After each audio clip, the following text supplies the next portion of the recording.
This podcast is part of the Listen Frederick Podcast Network.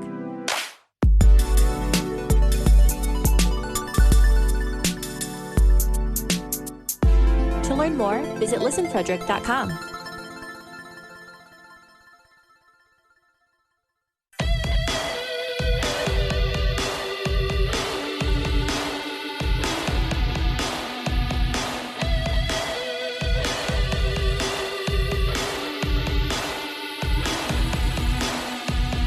Hey everybody, it's episode 58 of Beers in the Lot. Thank you for your listen or your download. This week, we started out on the subject of our beer league games and some of the funny things that happened on Sunday. Then we started talking about Detroit and some other hockey cities and got into the future of the Red Wings. And that kind of led to a discussion about big hockey markets like California and Vegas and so on. So let's get to it. Let's open these beers.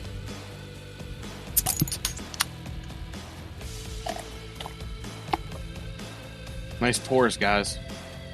Yep. Aaron, what are you drinking? Tonight, I've got from Millstream Brewing Company a Windmill Wheat, American wheat. I don't know much more about this other than what it says. It doesn't say a whole lot on this label here, unfortunately. Millstream Brewing Company is out of Amana, Iowa, though.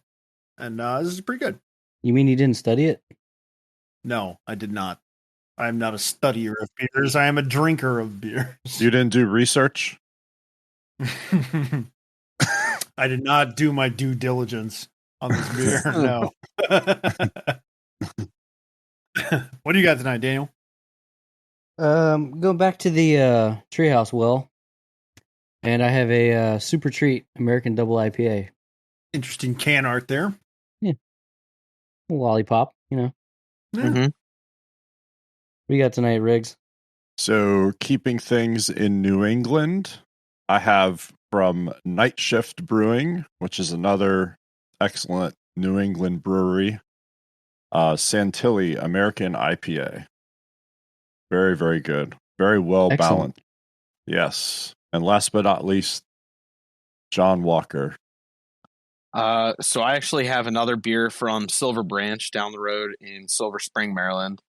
Cosmic Summer, which is a West Coast IPA, and this is like pretty much the last of my summer beers since it's been in the 70s in our area the last couple of days. Just knock this out before we start getting into like the stouts and the porters and the very heavy winter beers. You know, you need the hearty stuff in the cold months. So. You need thick beers. Thick. That's right. Thick beers. Thick. Two C's. Uh-huh. Wait a minute, Aaron. Hold up your glass.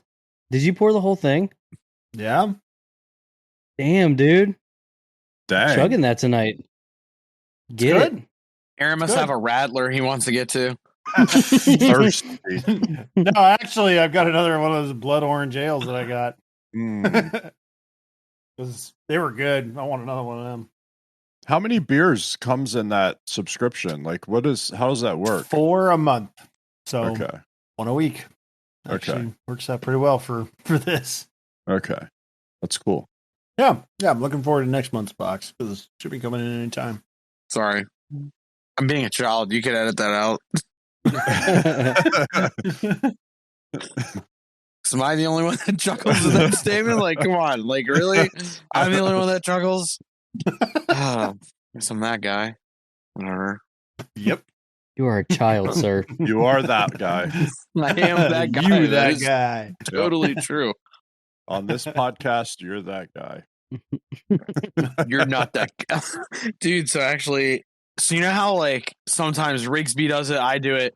If you get the puck in your defensive zone off the faceoff, you notice how sometimes the D just straight up collapse to your net thinking they can force a turnover, and sometimes you're kind of stuck at the point and you kind of coast a little bit to get that, you know, stretch pass to touchdown pass. Well, someone in our team like 7 or 8 times last night was trying to do the same thing that like Eric and I and Aaron sometimes do, and like he would catch it and his feet not only were not moving, but he would fumble the puck or like dump it afterwards. So finally it was like the 5th or 6th time he did. And I just kind of was like, he does it again. You're not that guy, pal. You're not that guy. And so the best part is other people on the bench heard it. And so every time he got the puck, we were saying, you're not that guy, pal. You're not that guy. Everyone was doing it. Is that why Aaron scissor kicked the guy? Probably, yeah. He didn't do anything. Yeah. He didn't. Yeah. I was just skating. Yeah. We just locked skates. It happens, It's good to see you guys are having fun on the same team. Must be nice. Yeah, we are. We're having a really good time, actually. Yeah, just a couple of the recordings that Aaron showed me from Live Barn today. Just you guys were screaming at each other. It was great. Well, That was the other that wasn't team, though. us. That was the other That team. was the other team. that was the other team. There were definitely some aggressors on the other team. We had to put them in place at certain points. Hence the scissor kick. Yeah, hence the scissor kick. Aaron looked like Liu Kang going down the ice, just scissor kicking people for Mortal Kombat. Okay. He didn't actually scissor kick anyone. He didn't even actually kick or trip or anything. I didn't actually He was just do skating. anything. Yeah, you didn't do anything. You scissor kicked him though. Just for the joke, you scissor kicked him. Yep. Yeah. I think really what happened was that I kind of fell onto him. So I probably knocked the wind out of him because I need to lose some weight. Thick boy. It was funny though because I was like trying to make sure it was in his zone. So I was trying to like, hey, are you okay? And then then the play at the other end was kind of breaking down or whatever, and we ended up getting the puck, and so I just stood on the blue line, and everybody was like, "Hey, you cherry picking son of a bitch!" It was I missed the puck anyway. So I just have one. I have one correction to that part. Everyone wasn't yelling at you. One person. It was Yeah, one person. was yelling at you. Yeah. It's true. She said he was time traveling, right? Oh, he was time traveling. Yeah. A couple of their guys were time traveling. Yeah. Had a few before the game. One or two. Went hard at B-dubs. I lined up next to a few of them, and I just made the joke I was getting contact drunk just from standing next to them. It was so bad. Nope.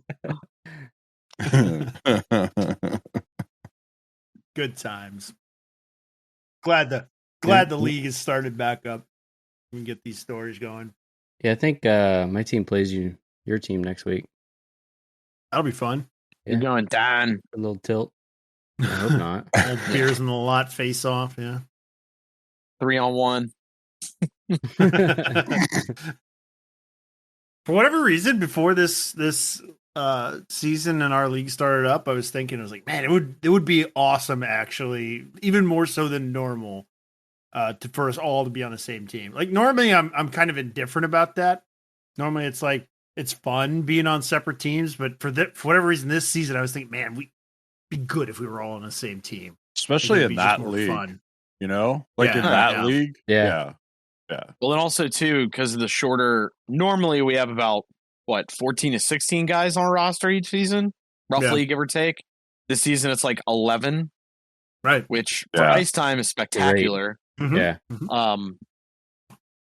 We'll see what happens when some people, vanish for like 4 weeks at a time, and then your team only has like 6 skaters, which happened to Danny and I the one season. That's good. I liked it, but like it was kind of annoying sometimes, especially when the other team had like a decent team. They were rolling out 3 straight lines, and you're 8 guys, and you're like, gosh, can it stop at some point? I'm getting tired. Well, remember one of those games where we came back from Johnstown after playing 5 games? Yeah. Yeah. We ran train on everybody. We still won. Yeah, we won. Won an OT, I think. Yeah. Pass from you to me. Yeah. We were very, very loose. Very loose. That's going to happen this season, too. Johnstown, the last regular season game of this league season. Yeah. I think. For this fall. Yeah. Yep. Oh, yeah, because we got a somewhat early start compared to normal. And it's, it's 11 weeks instead of 12, I think. Something like that. 9 games. It's only 9 games, yeah. Yeah. Instead of 10. So Yeah. Yeah. Yep. Yeah. it's got to be done Yeah. before a certain time. Johnstown's what? November 4th. 40 some days out. So yeah. All right. Nice. Yep. Nice. It'll be fun. Yeah. Assuming we don't make the championship and we can make it back in time for the game here in Frederick, that'd be I've been good. fortunate. Should be all right. Yeah. If we play in the championship game, we'll give it a whatever. Old fashioned try and see what happens. We don't care, but we'll try. We'll reluctantly show up and play in it. Yeah. Yeah. Well, how many? We've done it, what? Twice we've had to play in the Sunday game? I think so. I think we made the final twice. I think. Yeah. I don't know if that's right, but Yeah, I feel like it's once I or can think twice. of at least once. But yeah, I know didn't go one year. for sure. I know one for Yeah. sure. Because I think the first year that I went, which would have been your second year, Riggs, Yeah, when yeah. Danny and Aaron came up too. I think, yeah, because That we was had like the a year we 3 went. we had like a 3:00 start or something. 3:00 start in Johnstown, ended, showered, threw our stuff in the car, got back to Frederick at like 7. We were on the ice at like 8:00. Like we Yeah. just had time to like dump cars, grab your gear again, put it on. Yeah. Beat cheeks. Yeah, clap cheeks. Clap cheeks. went cheeks clapping in, and then left. Yeah. I also have fantasy hockey again this year. We're gonna do that. That'll be fun. Yeah. Yeah. Yay. Yay. Yeah, I know. I'm Vince McMahon. I know. Vince McMahon of our fantasy league. We are not going to subject the listener base to us drafting. Oh, We're going to no. We'll do give the you some highlights. highlights. Yeah, same as last year. We'll have Yeah. the crazy draft rules, and Mm-hmm. we'll do the draft offline, Yes. and then we'll talk about some of the interesting things that happen. Yeah. Yeah. You know what, John? I think we should do for like the last round, like make an extra round. Okay. Yeah, you have to draft somebody who's on a professional tryout. Ooh. Oh, I actually really like that. That's good. Ooh. Yeah. Do we have a round where we have to draft a 7th rounder or something like that? Like somebody who's like Well, that? no, I we was should thinking- do something I like was- that. I was gonna make a joke, but I looked. I was totally trolling with the idea of this draft rule. You have to draft someone on your roster who has signed an offer sheet, but currently there's only 2 There's people only in the 2, league. yeah. There's only 2 people in the league: Shea Weber and Kotkaniemi. So Kotkaniemi. Dustin Penner and a few of the other guys, they're long done, since yeah. gone. Long gone. And I was like, damn, I was kind of hoping there would be like 2 other dudes. Like, man, like, come on, I need a little help here, but maybe just make one round. You have to draft a player that makes $6.1 million. And I can tell you who won't be picked. It's 6.1 mil. I can tell you. But yeah, had to say it. I don't even care. Dang. It's very cold blooded at this point. But no, I think so. We did what? Fighting. You had to draft a German, a Swiss player. Did obviously a USA Hockey, person. Yeah, if anyone thinks of any odd ones out there in our listenership, shoot them in. We'd love to hear, what Yeah. you think. Those will Yeah. always be good. I think we should add one where it's like you have to draft the last overall or something like that. Well, it's Hornquist. That's the only one right now. Is he a last overall? Holy Horny shit. was the last overall pick in his draft. And the others, I can't name them. Really? For a reason. Because they didn't crack NHL lineups. Wah, wah. Weird. Weird. Well, it's almost as if you know- last overall is Not very good. Speaking of that, I was kind of looking, I was digging around on some things, and I was listening to this interview about Jack Hughes he did with Tim and Friends up in Canada. And he was talking about his brother, Quinn Hughes, who's in Vancouver. and said that essentially he should get paid his contract money, blah, blah, blah. He deserved it. And even though he plays on a last place team in his division. And I thought to myself, I'm like, man, that's like really cold, like him just kind of like saying that about Vancouver. But then I thought more about it. I'm like, wait a second. He's probably also saying that for his own self as well. Yeah. But he's just kind of, oh, yeah, Vancouver, they're dead last. But yeah, like, you should pay the guy his money. He's worth it, blah, blah, blah.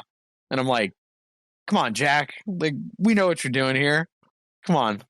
He's a proud union member. That's right. He's a proud union member. Proud member of the Players Association. Yeah. Well, and yeah, Danny, none of the players want to see a guy get signed for significantly less. No, absolutely not. None of them. No. They also don't want to see certain players get signed for significantly more, on their own team. But I think overall, they're kind of like, no, I don't mind it because I can use it as a comparable or, anything else. I'm sure some players are looking at certain players now, and going, that person makes 6. The one thing we know is that everyone knows what everyone's value is. The players and agents know because the agencies have staff. They have their own scouting staff and their own research staff and their own analytics staff, and they know exactly what their players are going to be worth. So they have data that tells them this is the money we need to ask for and this is the term, blah, blah, blah. And we already know that the teams, the clubs, have those equivalent staffs and they know what the players are worth and they know how they're going to offer or counter offer and go into those negotiations. So, like, if somebody ends up increasing the average, right, for whatever role or group of player that they are classified as, it only helps all the players. So they are all rooting for each other to get the most out of every contract deal. You can guarantee that. True. Yeah. Because everybody benefits. Yeah. Everybody but the teams, the organizations do. Yeah, but for them, right? I mean, I think we said it last week or the week before that the players are assets in that business. So, they're making an investment in their business. They're trying to hire the best person for whatever job that they have open on that lineup. So like, it's just like anything else. Well, yeah, like we mentioned it, especially with the Carolina Habs thing, with the offer sheet. Montreal was not willing to go 5 years at 5.5 for Philip Deneau, even though they probably in their head, they're like, he is worth it to us, but with our cap situation, we can't pay him that. And LA had no problem shelling out that coin for him because they can shield their younger centers. They have a buffer in between Anze Kopitar and another really good two-way center to play with Kopitar too. So your first top 2 lines, or even top 3, depending on where he slots this year, you have 2 Selke caliber centers down the middle for you in a division that, we know it. The West is kind of open outside of like Vegas, Colorado, and Minnesota, really. It's kind of open. Anything can happen, especially, those California teams. No one really knows what's going to happen with them. We all want to see them do well because it's good for the league when I think those 3 teams out there, right? I think when they do well, the league does pretty well. It's like Toronto and Montreal. You want to see those teams do well in New York and not so much Detroit for personal reasons, but whatever. They had their time. It's not your time, pal. It's not your time. Well, we've said it. We've talked about it before about like certain markets are just good for hockey, and Detroit's one of those where you're not going to grow like in terms of the broader picture. If you're picking a city where I want hockey to explode here because it's going to be good for the game, Detroit's probably not in the top 5 on that list. Like, it's good that hockey's big in Detroit, but it probably always will be because that's just kind of how Detroit is. Like, Well, they're already a big hockey city. it's Whereas, it's an original 6 team. It's been there forever. yeah, So exactly. Yeah, the market's Right. already there. They have multiple Div 1 programs in Michigan that are all drivable distance from the Detroit metro area. And right. Michigan high school hockey is actually huge. Like Right. people always identify with Minnesota, right, for high school hockey, but Michigan high school hockey is huge as well. So, and then you have the AAA programs that are based out of Michigan and the Detroit area, right? I was going to say that. They got have like the big high five there. saturation. They have the big 5 Exactly. youth programs. They have Honeybank, CompuWare, Little Caesars, Bell Tire, and Victory Honda. They're all right there. They're all right there. And they're all nationally ranked every year, sending kids to nationals. They're recruiting kids into that area and too. that's for girls and boys divisions. Yes. They're doing successful across the board. Yeah. So Detroit they have has a good model. They're way past peak saturation. Like they're a hockey city through and through. Whereas like some other markets, like you could even argue like South Florida, like Miami, and even in New York, of course, and LA, like just huge markets where you're just going to reach a bunch of people. Right. That's where you really want successful hockey to grow the game because more people are going to get exposed to it. Stevie Y will get that ship turned the right way, though. Give him a little bit of time. We'll figure it out. Yeah. I'm not worried about Detroit. And I know we've said it because he's a USA hockey guy. Jeff Blashill seems to have his head on his shoulders. He knows what he's doing. I mean, Eric had a really good tell the story really quick, Riggs, about the level 5 with him. So when he spoke, they had like a Q&A thing after his, presentation. And clearly a Red Wings fan got up and asked this question and, said, are you guys in a full rebuild situation, or where do you think you are in that process? And the first thing he said was, we haven't been good the last 2 years. It's like, we've been bad. We haven't been good the last 2 years, and it's been tough, but we're going through that. We have a lot of young players. We're going through that process. He wouldn't say where he thought they are, where they actually are, but I mean, he said they're not good. They're not. He said we're not a good hockey team. Literally said that. So, I think there's some awareness there, and I think also like with Yzerman going in there as the GM, and with a plan, and obviously whatever he did in Tampa worked because look, Brisebois good, and he worked under Yzerman, but that's still Stevie Y's team down there that just won back-to-back cups. So exactly. And the pieces that he put in place and the contracts and the way they were structured and everything set them up for those 2 runs. So it's still his team down there.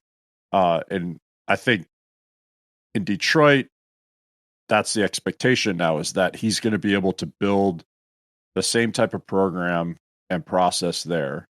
And so, going back to Blashill, somebody like him, who's a very well-respected coach in the NHL, community, and then the broader, internationally and that kind of thing,